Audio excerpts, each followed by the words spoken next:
Moja ya sababu ambayo inawakuta watu wengi na wanaichukulia easy ni maumivu ya shingo. Hii kitaalamu tunaita cervical spondylosis. Sasa kuna watu ambao wanaweza kukutwa na changamoto ikawa wamesababishiwa na vitu aina mbili. Ima degenerative ya uti wa mgongo au kuchezea simu kwa muda mrefu au kupungukiwa na madini ikiwemo magnesium, phosphorus na vitamin D. Hiki ni kitu ambacho kinawakumba watu wengi zaidi. Na maumivu haya ya shingo inafikia wakati mtu mpaka kukaa kwa uweledi hawezi.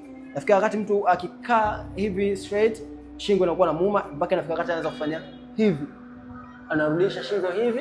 Lengo ni kufix shingo yake. Media hii haitoweza kukusaidia kwa sababu tayari pashakuwa na uharibifu mkubwa sana katika uti wako wa mgongo na katika muscles ambazo zinashikilia baina ya kichwa na mabega. Sasa ikiwa kama unapitia changamoto hii na una uhitaji wa msaada, unaweza ukasema nami ili niweze kukusaidia.